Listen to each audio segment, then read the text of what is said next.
Hello everybody, it's the Historical Gamer once again, and today we are going to be taking a first look at a game that came out maybe like 2 months ago. The game is developed by Starny Games. Those are the developers behind the Strategic Mind series, which I've played and actually quite enjoy on the channel. I have some reservations about the series of games. I think the art style makes the hexes really kind of washed out, and so that can make things difficult to sort of see. It's a sort of a Panzer General style, like hex-based war game. And then it also has, I think the thing that really stands out about it, there are a series of World War II games, and they have 3D animation cutscenes with actors and voice actors sort of giving the briefings for the missions. And that is both the best and worst part of the game, in the sense that like the voice acting is very, very bad. And yet it is surprisingly endearing to me. And I think they're interesting games. I think they do some interesting things with the Panzer General style of games. And so we've played them on the channel before. They're actually working on World War II headquarters. For the first time, they're working with Slytherin games. So it'll be interesting to see how working with a publisher changes or doesn't their games or the style of games. I believe it's another one of those sort of turn-based Panzer General style games. I believe it's focused in the Normandy theater, but I don't quote me on that. But it is a new one of those games. Won't be part of the Strategic Mind series, but it will be another one of those games by Starny Games. And then they just recently released. They're also working on another Strategic Mind game, not with Slytherin. They're working on a Finnish Winter War Strategic Mind game, which they had said might be the final game in the Strategic Mind series. I think sort of toward the end of the series, it may not have been as lucrative as it had been in some of the earlier games, although we'll see with the World War II headquarters game, now that they have a publisher, how things may or may not change. It's a long-winded lot of talking from me. What we're playing today is a game called Ukraine War Stories, which I believe is in like a visual novel format I think the game also looks at the war from the civilians' point of view. Now, keep in mind, and I support Ukraine defending itself in the conflict, so you know where I come from. But keep in mind the developers are also Ukrainians, so they have a very close and sort of personal relationship with this conflict. They've been posting articles, or not articles, but like updates of their attempts to continue to make games and continue to function as a company during the conflict. I believe they're based out of Kiev. And whatnot. So they've periodically posted things about the ongoing conflict. Their business has actually expanded. The game studios expanded, I believe, from 15 to 25 employees. They've got like their own private generator to try and like keep the lights on through some of the infrastructure attacks that have occurred. But they've posted some interesting stuff there. But they made this game. It's a visual novel game. I believe it is pulled from the headlines, kind of. In terms of like some of the stories and things that are included in this game are actual events. Hopefully they anonymize some of the stuff to protect people's privacy. I had some reservations with playing this game originally. I already sort of shared my own viewpoint. But what I will say is that I always get a little bit easy, especially with like very recent conflicts, when it's like play the war as it unfolds, like that Syrian civil war RTS that kind of tried to play the war. That was just weird. It felt distasteful. I think there's a fine line in wargaming when you're trying to market off of existing pain and suffering that is currently unfolding, in this genre. It's interesting though too, right? Because like nobody bats an eye about playing a World War II game. I don't think anyone bats an eye at playing a Korean War game, probably not a Vietnam War game, probably not a Persian Gulf War game. I think there were a few games that came out, not a ton though, about the War on Terror. Not really much came out about, Iraq during the Iraq conflict. Maybe one or two sort of strategic level games came out about Afghanistan, like Afghanistan 11. That wasn't really down to the personal level though. And so I think, there's always this element of like, are you commercializing? Are you profiting off of war? Which can be a little bit I think there's a line there. I don't know if there's a clear line, but there's a line there, at least for me, where it's like, I don't want to do that. I don't want to like involve myself in that. What I will say is this game is free to download on Steam. And so they did develop this game. They did not put a price tag on it. So you're not directly profiting anyone over the conflict by downloading this game. And so that's kind of why I was a little more okay with playing this and kind of checking it out and seeing what it's all about. So let's go ahead and let's jump in. So we do a new game. It looks like there are 3 different options. You can play in Mariupol, Bucha, or Hostomel. It is supposed to be looking at the Ukraine conflict from the point of view of civilians. So I kind of know a little bit about what happened at Mariupol. So I guess, well, let's just start with the first one, Hostomel. Bucha is how you pronounce it. Well, I didn't pick that one, Martian, so... Evening in February, Olski. It was barely past 1700 hours, but it was getting dark already. Spring was on the way in, but we were still getting early sunsets and cold nights. Another quiet evening in the house that was entirely too big for me and my Lilia. And I'm sorry, guys, I am not Eastern European, so I'm not going to probably be great on pronunciations. Ever since our daughter had settled in Kiev, no surprises there. Hostomel was always too small for her. Wait, just another... It was entirely too big. The house is too big for him and his wife ever since his daughter settled in Kiev. No surprise there that she moved to Kiev, I guess. Hostomel was always too small for her.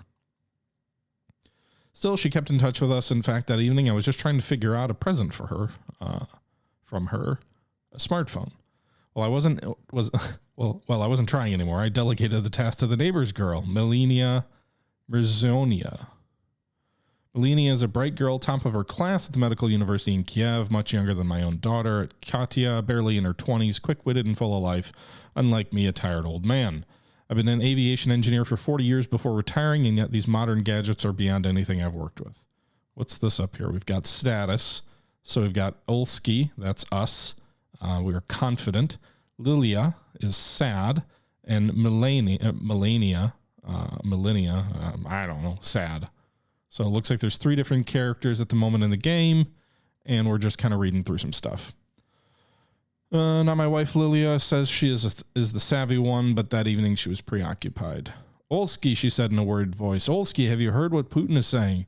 He recognized those republics in the Donbass. She clutched at her chest. Oh God, the Russians are going to invade. I looked over to see her watching a Russian broadcast on YouTube, and I could only roll my eyes. For the last few weeks, what Putin was saying was everyone's favorite gossip, that a big war was coming, that the Russians were finally going to invade in full force. That's why Melania left Kiev a day ago and came to join her parents in Hostomel. Melania. I'm like, what am I doing? How do I pronounce that? Many people fled the capital in the last few days. It was as if everybody expected Kiev to be bombed off the face of the earth. Milina. Okay. Lily, please, nothing's going to happen, I said when I caught Milina's gaze. She was afraid too. Mr. Borisov, they've got so many troops on our borders. They wouldn't keep them there if they were just bluffing. True fact. And that's also what U.S. intelligence was seeing when they were, one of the reasons they were so confident that Russia was going to invade is they could see the logistical apparatus that was being set up. Like the Russians had done a number of drills with a large number of troops in the past. But when you start seeing the logistics that begin getting moved into place, supply depots that end up getting set up, facilities that end up getting set up, because you can't leave 200,000 folks just in the middle of nowhere for any period of time. That's kind of when Intel starts telling you like, this is real. You wouldn't be building huge supply dumps, fuel dumps, those kind of things. And it took place over months. Like, the satellite imagery was there for a while. Anyway, that's exactly how bluff works, child. We have nothing to fear because the right time for the attack has passed. Spring is coming. Russian tanks will get stuck. Putin will try to annex Donbass at most. That's what they were always after. If Putin invades, the UN will eat him alive. International law still applies. It should. Does it, though? He can't take the entire Ukraine with so few men. That is, yes, that is true. But he probably thought they were going to roll in unopposed, kind of like Prague Spring. Well, as opposed as that was. What would a savvy old 40-year-old aviation engineer say? Well, he's not so savvy, I guess. I guess he was a 40-year aviation engineer, which means he probably worked in the Soviet Union, right? So Russia just doesn't have nearly enough forces. I tried giving the girls a reassuring smile. In retrospect, it may have looked a little smug. You know, at least I took first aid courses and stocked us up some gauze. That'll be useful, right, darling? She looked at Melina with an enthusiastic nodding. You could have done something useful as well, instead of buying more model planes. Oh my goodness. Is Neuhauser here? No, he's not. That's too bad. I'm going to screenshot that, though. That's funny. So he's into models, huh?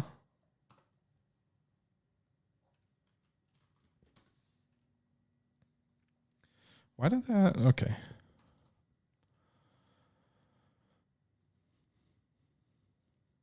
The guilt is real.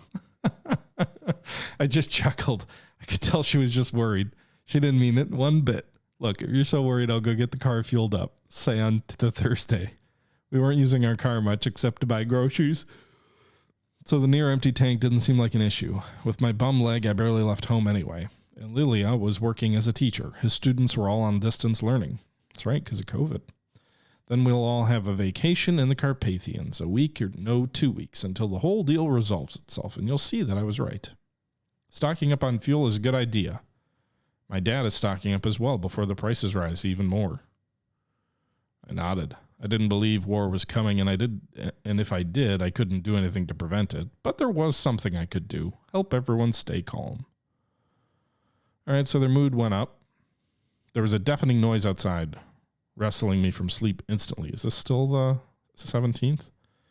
At first, I didn't believe my own ears. I thought I had woken up, or I thought I hadn't woken up at all, and this was a nightmare. But then I heard the noise again. Explosions.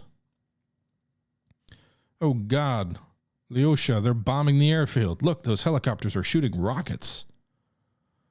I looked around and saw my wife. She was already running toward the window. Did she hear it first? She was always the quicker thinker between us, too. After a night of stepping on my bum leg, felt even worse than usual. I limped toward Lily and I looked into the window. I didn't have the eyesight to make out the details, but I saw helicopters swarming over the Hostomel airfield, launching bright flares all around them.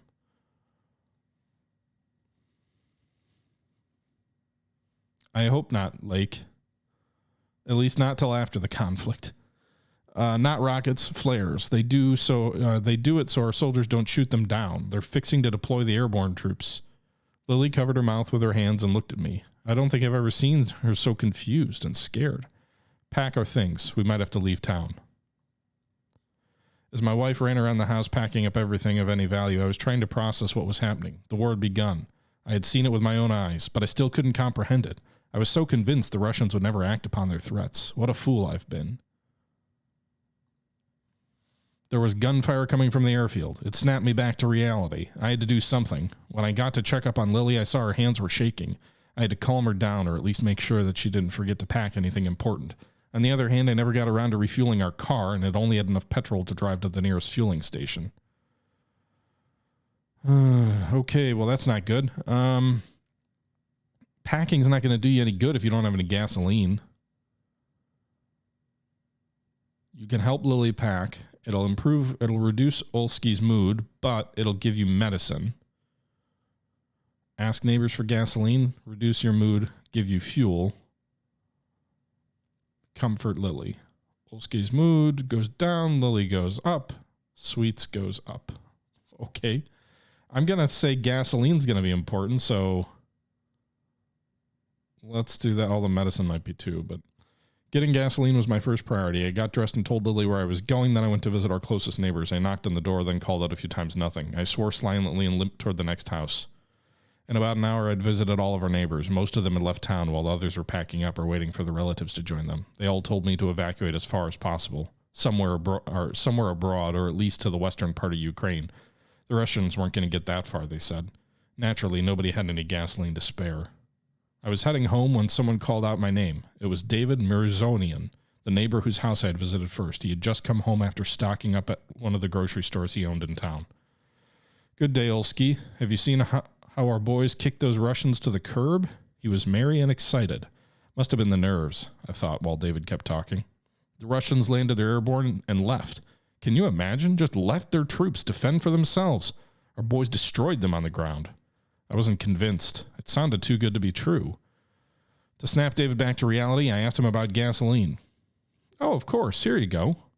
He got his full jerry can out of his car trunk and gave it to me. But if I were you, I'd stay put. They say the Russians who survived scattered into the woods. Personally, I'd let our boys smoke them out first. David bid me farewell and went home to reassure his wife, who had seemed to be as scared as Lily was. And me, I believed him. And I stayed put. If I'm being honest, I just wanted to believe that it will all sort itself out in a couple of days. I'll never forgive myself for not getting Lilia out of Hostomel that day. Oh, so I didn't even get to choose. We get the fuel, but I don't actually get to choose if we leave or not. Okay. I'm doing well, G.I. Joe. Hope you're doing well as well. Everybody, I hope you're all doing well. Happy holidays, Merry Christmas, and a forthcoming New Year. Olsky, what do we do? Lilia complained, sniffling away the last of her tears. Did you hear it? Did you hear how loud it was? How terrible? I nodded and hugged Lilia closer. I sure heard it. Around 3 a.m. when we were sleeping in the basement, a shell hit our house. I don't know what it was, but it shook the whole place. I was crawling around looking for my cane, wondering if we should stay put or run, while Lilia was covering her ears and screaming. Then, when we were sure the walls weren't tumbling down on us, she started to cry. This would all be over soon, I hoped, but at the time, all I could do was hold her close. The very next morning, when the fighting had quieted down, I heard a knock on our basement door. Our neighbors came in to visit us, the whole Mirzorian family, Melania, her parents. Olsky, Lilia. David, the father, walked up to me and firmly shook my hand. How are you two doing? Are you all right? We saw your house get hit. Thank the Almighty you weren't there. No kidding, I sighed. We have to leave. David, this is getting too dangerous. David's wife, Ola, chimed in. We can't leave. Olsky Fedorovich. We've spoken with the Territorial Defense Office. They said it's too dangerous. They're already talking about Russians shooting at cars. I wanted to curse. I couldn't believe what I was hearing. Sure, the war had been going on for 8 years. Sure, the war had been going on for 8 years now. Oh, okay, so we're talking about the invasion of 2014 and the Donbass and Crimea. But it was in Donbass, on the edge of the country. Now the Russians were taking their planes and tanks and bombs all the way up to Kiev. I shook my head. Tell me, did they take Antonov Airport? If they did, the road to Kiev would be wide open. We'd be seeing thousands, if not tens of thousands of men and vehicles rolling in on the next few days. No, my friend, they didn't. It's quite a story, really, David said, and he motioned for his wife and daughter to carry on without him. They brought us some supplies and took him downstairs. David, meanwhile, told me the news. They had yet to make it to the TV, but the gossip had already spread around town. The Russians took the Antonov airport, but it's all shelled to bits and unusable. They won't be landing anything or using any of our planes. I gasped, and David cut himself off. He didn't need to continue. Miria, too? It's gone? I worked for the Antonov Design Bureau for 40 years. Aviation was my life, still is. However, little of that life is left in me, and nothing of the Antonov Bureau ever made even came close to an AN-225. Miria, the biggest cargo plane ever designed, a marvel of engineering. Soviet, Ukrainian, it didn't matter. Miria was a treasure. I thought it was a terrible waste, that it was barely flown in our 3 decades of independence. But that day I learned of a truly terrible waste. I felt a sting in my chest and clutched at it. David quickly rushed to support me. He helped me sit down on the ground. I couldn't talk at first, so he continued. What a rotten world, huh? I told my girl to wait out the war in Hostomel. If it came, and now the war has come here. He reached into his jacket's inner pocket, and before I knew it, there was a bottle in his hand. I was appalled at first. Drinking at a time like this? But David kept talking. Nothing is sacred to those Russians. Destroying Myria is bad enough. But you know what they do to women? If the Russians get here, if they do, I can't calm my girls down, and I can't protect them either. I don't even have a gun. Oh shit, Crimson. Your city's airport redesigned their runway just so that plane could land? That's nuts. Didn't they use it for like some humanitarian stuff and different, disasters and whatever? He reached, uncorked the bottle, drawing my attention to it.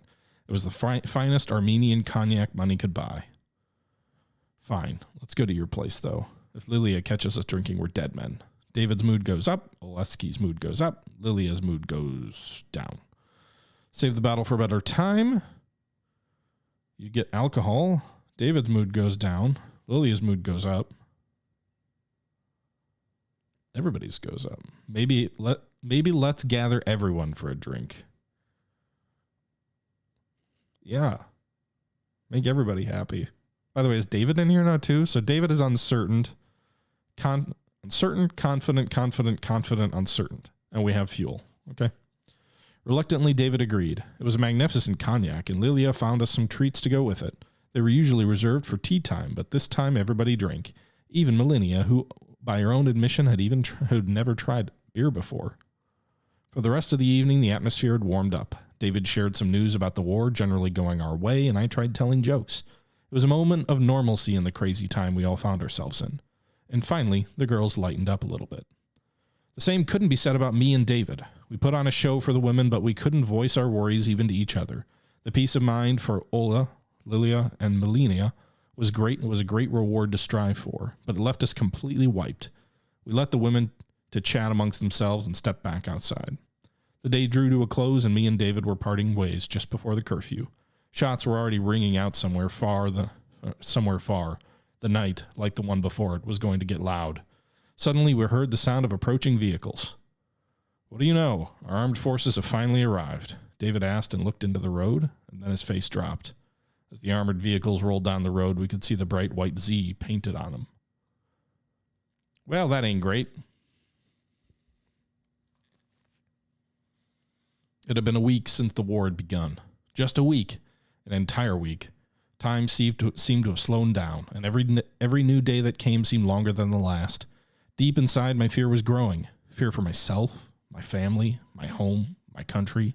Fear for the future. We heard bombs exploding outside and wondered if the next one would hit us, and if we'd survive it.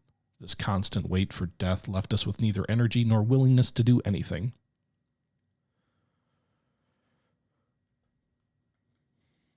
All we did was keep checking the news. I didn't know what we were to see there. So, as good news, we were in short supply, but any new information served to distract us from the horrors around us. That's what we were doing, sitting in our basement when my phone rang. Me and Lily flinched from the sound. The happy melody our daughter picked for the ringtone sounded terribly out of place, sacrilegious even. It was David, our neighbor. Olsky, hide your phone. The Russians are going around town taking them. He hung up, and I quickly hid the phone under the floorboards. David's timing was impeccable. Upstairs in our house, we heard a loud crash and heavy footsteps. The Russians broke into our home.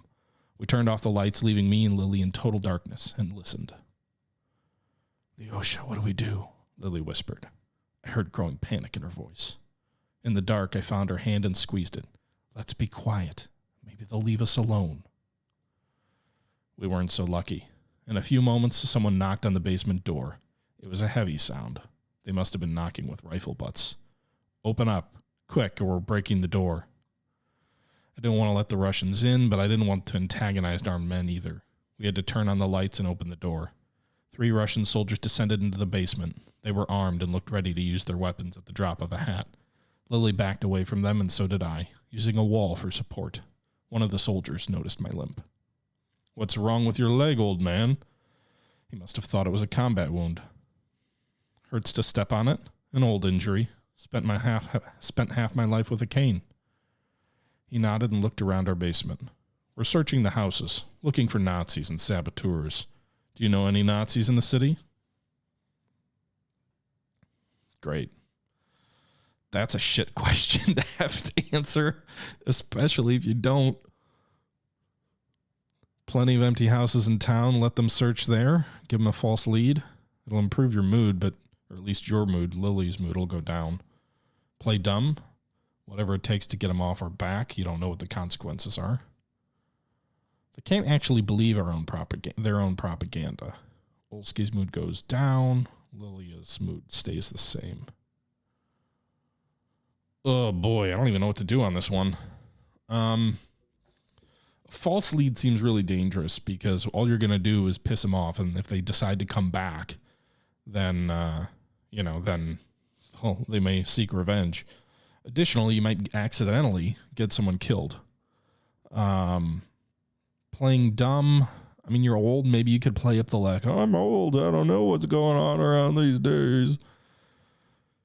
You don't know what the consequences are. Or tell them they're being lied to. There are no Nazis. That might be the truth, but, well, they might lash out.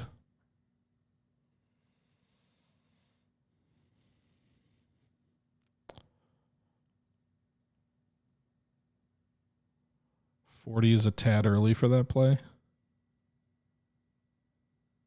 What? Oh, am I only 40? No, I spent 40 years in the aviation industry. That means I'm at least in my 60s. This guy's not a 40-year-old. Look at that guy. I would imagine I'm in my 60s or 70s. I don't know if it told me earlier. But this is not, if this is a 40-year-old, it's the 1970s and it's Hollywood and everybody's smoking again.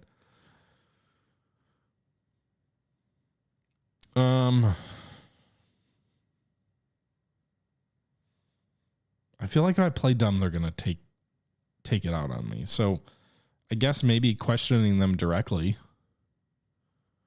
The Russians' words were terrifying and hysterical at the same time. Nazis here?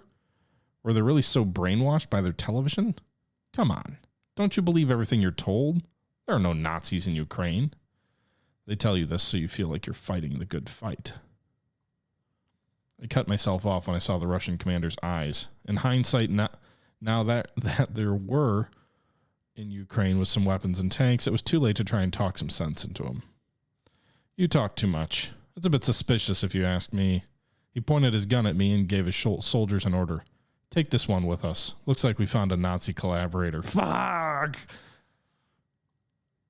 I went pale in the face. Lilia rushed toward the soldiers, pleading for them to leave me alone, but they shoved her away. One of the Russians pointed his gun at my head, and the others grabbed my shoulder and dragged me upstairs. He walked fast, and I had to try and keep up regardless of pain. But on the stairs, my bum leg failed me, and I collapsed. Please, leave him alone. Can't you see he barely can walk? The soldiers stopped looking to their commander for further orders. He thought about it for a minute and then waved his hand. Fine. Leave him be. With a leg like that, if he is dangerous, I'm the Queen of fucking England. He looked at us. You two stay inside while we work. Show your faces outside and you're getting shot. When they left, Lily rushed toward me. I had barely gotten up when she gave me a tight hug. Lyosha, what's gotten into you? What if they did take you with them? I know you're brave, but please don't be a fool.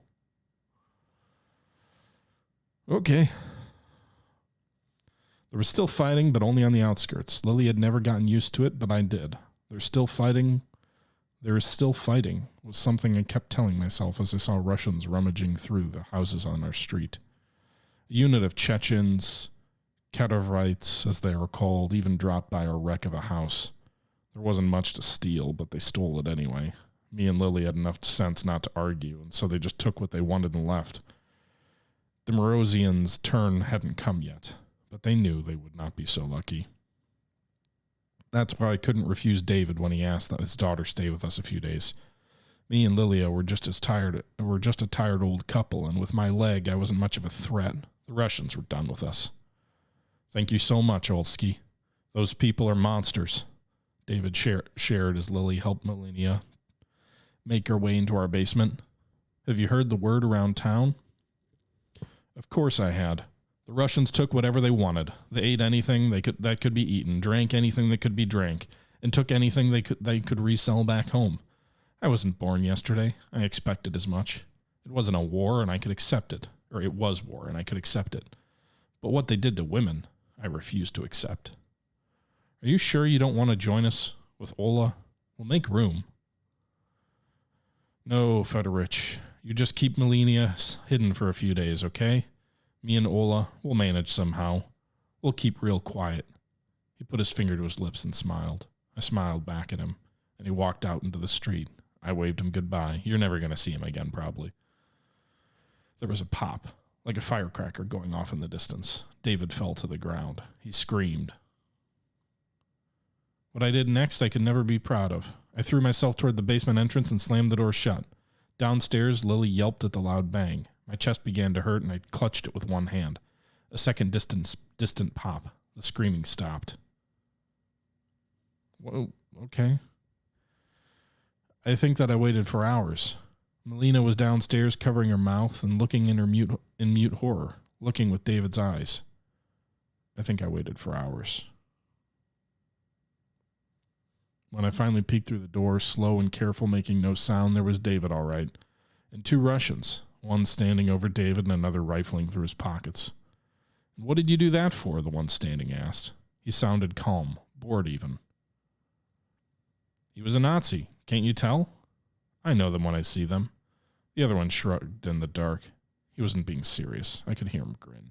They laughed and they both lit themselves a cigarette. Ooh, okay. It's going to be, I guess given the topic and given it was using real stories, apparently, I knew it was going to be a bit of a rough game, but is this even a game? It's more like I'm reading to you.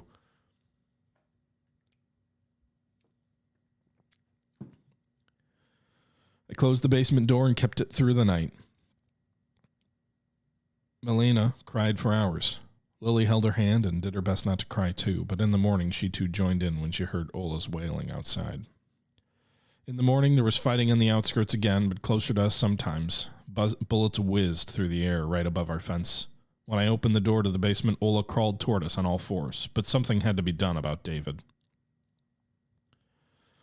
I tried to give David a proper burial. Go get a shovel. That'll reduce your own mood. It will reduce Ola's mood. It will reduce Melina's mood.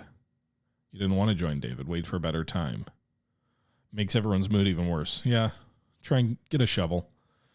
I couldn't leave my friend like that, so I got a shovel and crawled toward David. You already left him once. I dug a grave for him.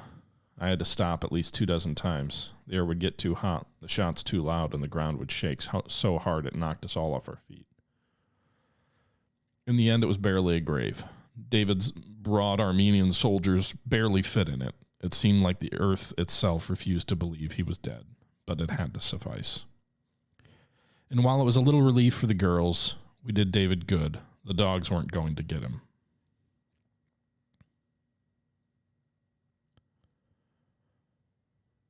The event was caused by your previous actions.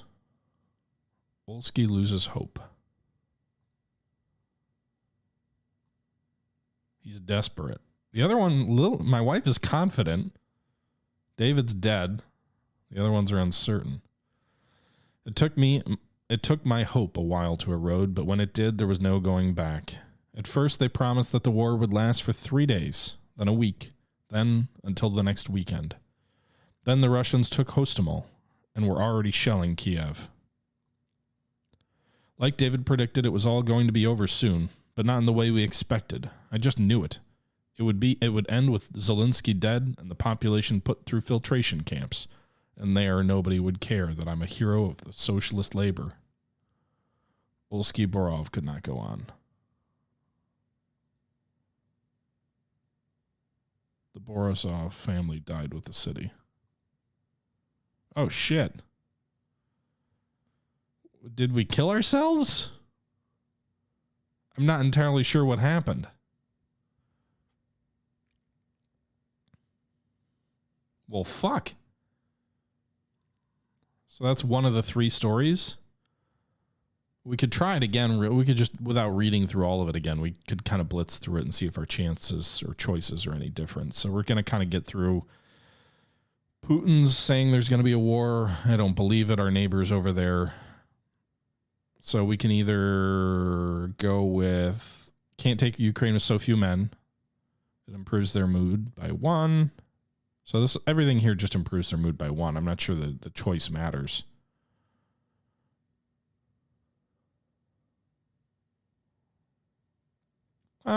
Let's trust in international law. It doesn't seem to make a difference. It might matter for the story. All right, so we're going to have the helicopter attack on the airfield. We can ask our neighbor for gasoline, which reduces my mood, but gives us fuel. Help Lily pack up, which reduces my mood, but gives us medicine. Reduce my mood, improves Lilia's mood, and gives us sweets. Sweets or medicine? Let's go with medicine. The gas didn't do us any good last time, so. With a sigh, join Lily in packing our things. We couldn't afford to forget anything, as we didn't know where we'd eventually end up. Getting supplies would be a problem. We talked very little. I felt enormous shame for claiming just a few days ago that the war wasn't coming. Lily didn't accuse me of it, but I only felt worse because of it. I would have liked her to state the obvious, that I was a big damn fool.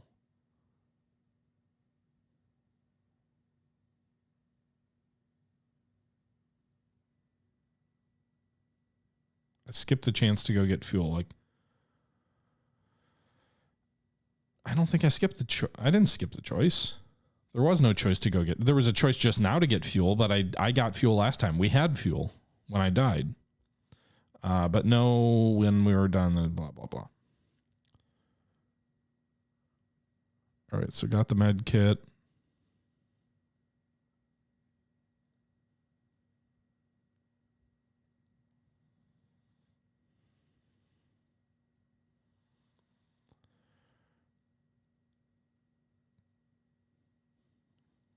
Okay, so the house still gets hit with a shell. Then their neighbor David apparently comes up. Says hi. So you can't lose hope. If you get to 0, I guess you die. All right, so the airport's hit. We already did that. He brings out the alcohol. So last time we gave it to everybody, which improved the women's mood, but it didn't help me. I could pocket the alcohol, which would make David not so happy, but he's probably going to get shot anyway. It would make my wife happy. Or we could go to my place, or let's go to your place, though. So my wife will not be happy with that, but David, and not more importantly, but I guess importantly, it'll make my mood good. So let's do that, I guess.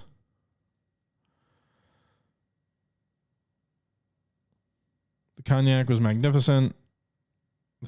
Okay. When suddenly we were barged in on. What are you doing? And you, David, did you put him up to it? So my wife is not happy.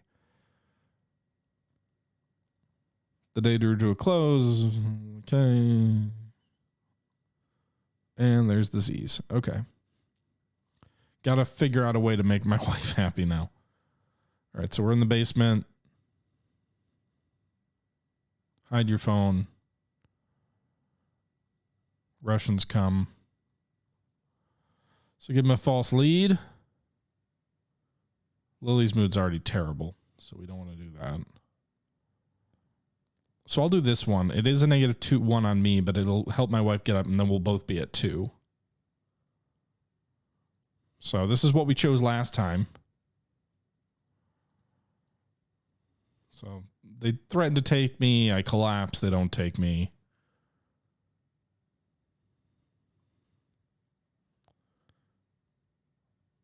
Okay. And David gets shot. Got it. So he's dead. They're rifling through his pockets. They're saying he's a Nazi. So if we don't go bury David, everybody's mood, Ola and Melina probably give up hope, and my mood drops. If we do give him a burial, we all stay at 1. So we'll still survive past this scene.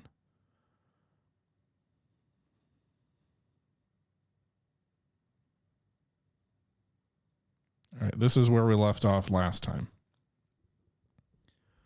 Okay, so by the 10th day of the war, supplies were dwindling. Me and Lily always tried to manage with little excess and had very little food stocked up. Why would we? The shops nearby had everything we needed, but now there were twice as many of us. The Missourians brought some of their own supplies with them, but it wasn't enough for 4 people. Someone had to go out and get supplies. Lily didn't want to let me go. There was still fighting in Hostomel every day. We heard explosions, machine gun fire, and artillery barrages. My wife even wanted to go look for supplies herself.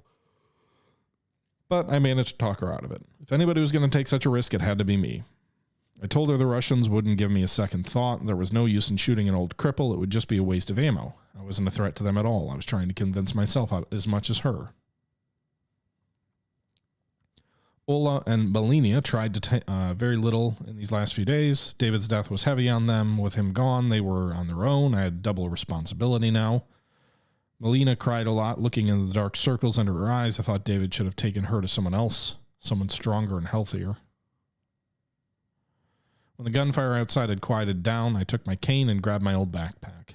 Lily, stay quiet down here and keep everybody inside. I'll be back soon. I promise I'll see if there's anything useful and be right back. Okay. It was quiet outside after the dark, damp basement. The sunlight was blinding with my eyes. Did adjust. I wish they didn't. Many houses on the street were ruined, either heavily damaged or simply gone. The intact ones had all been broken into and looted. The Russians took everything: clothing, household appliances, tools, even children's toys. I couldn't understand what kind of a person would do that. I saw ransacked cars everywhere, many of them even missing their tire wheels. Some were shot or flattened by armored vehicles. Inside one car, I saw someone's mangled remains. I looked away in horror and disgust. The streets were full of bodies. People in civilian clothing were strewn about among the debris like broken dolls. I had no idea why they were killed. Were they in the wrong place at the wrong time like David? Did they draw someone's anger? I refused to believe this was all happening on the streets of my Hostomel. And yet I still had a task to complete. I had to decide what to look for. We had a pressing need for many things, but with my leg I would only manage a single purposeful trip. Okay. What am I going to do with gas? Eventually evacuate.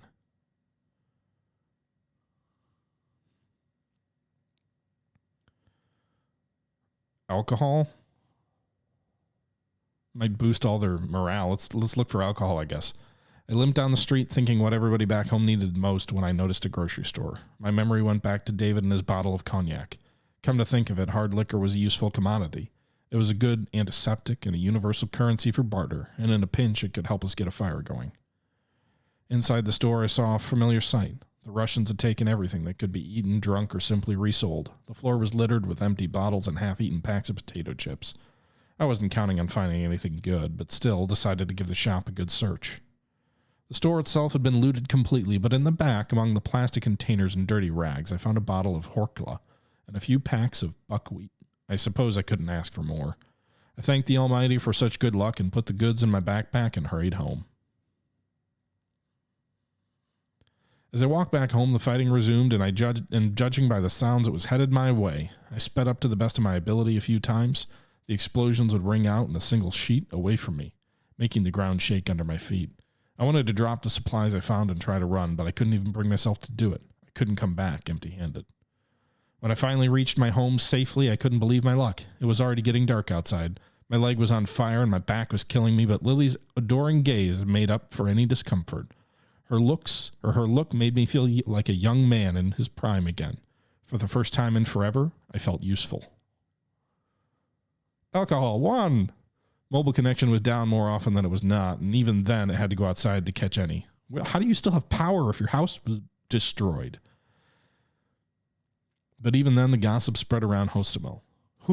So where is the... Okay, so you walked the streets, saw a bunch of dead people, everything was destroyed. The only person we know outside the home is killed, but there's gossip. How? The fighting had died down and the Russians had free run of the town, and that's when the news started coming in. News I didn't want to believe. People said a man was shot for not showing the Russians his phone. Another man didn't show him his and the Russians shot him over something they found in it. Or did show him. Another man was shot for wearing camouflage pants, another for asking the soldiers what they were doing in Ukraine. I didn't know what to think of it. I didn't want to believe it. Most of the soldiers in the village were barely adults, yet those who shot David Missourian were barely adults too. And every night we heard more gunshots, and every night we heard women screaming. Poor Melania was terrified. She kept beating herself up over her heading to Hostomel. Before the war, Kiev, we were told, was still holding out, but Hostomel? As soon as we find out, Hostomel was lost. As soon as we'd find out, Hostomel was lost. One evening, we sat huddled in the basement. Me, Ola, Lily, and Melania, who hid in the furthest corner, fearing the worst. We were always ready to hide her under blankets as if she wasn't here. And the Russians were rowdy that evening. Their gunfire and frenzied shouting echoed across the town. Suddenly, we heard someone bang on the door, and mere seconds later it flew open. Melania had hit herself immediately, and the rest of us jumped to our feet. We heard commotion coming from upstairs, from someone's slow and messy descent. A Russian. When he stumbled into the basement, I recoiled from the stench of sweat and alcohol. He could barely stand.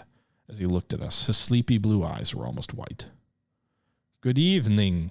So what's it gonna be?" he slurred. What? It's not like a Mario accent. I don't know how to fucking speak. As he continued, he slurred, as if continuing a point he made before. Somewhere upstairs, if not hours ago. "Are there any girls left in this town?" My heart sank. Lily and Ola just blinked at each other. The man stood at the exit, trapping us inside. His rifle was at the shoulder, way out of our reach. Then he moved across the basement toward the bedding, where Melania was hiding. My heart sank. Luckily, Lilia spoke up. "What are you celebrating?" I was baffled at first, but then I put the dots together. The smell of alcohol and shouts outside. The soldier was barely standing when he came to us. As it turned out, that's why he went for the bedding, to land onto it with a loud, tired groan.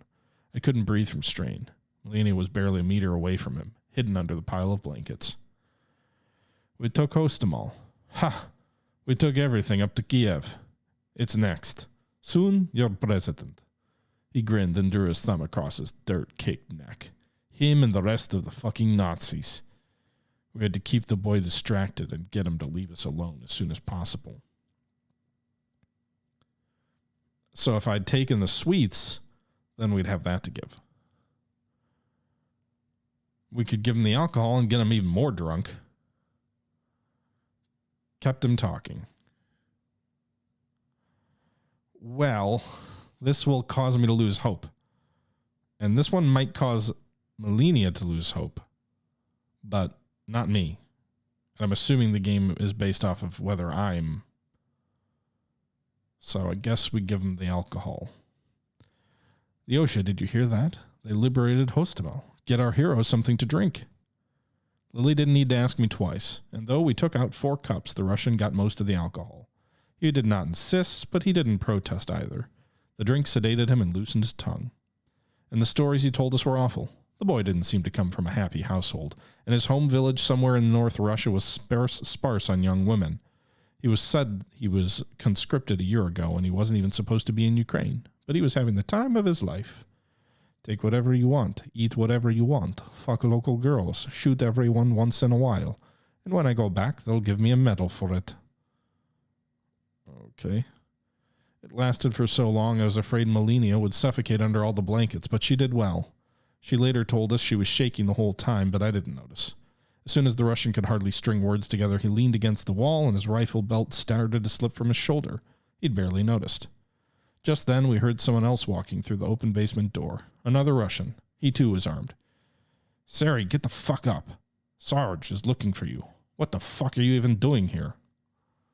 "Finding us some girls for the night, like yesterday. I told the fucking sergeant where I was going." The man got on his feet and grumbled under his breath. I winced at the crass exchange, but said nothing. This wasn't the time or place to tell youngsters to mind their language. Thankfully, the soldiers were about to leave anyway. "Well, leave these fat old hags alone, you idiot. We found someone younger." Great.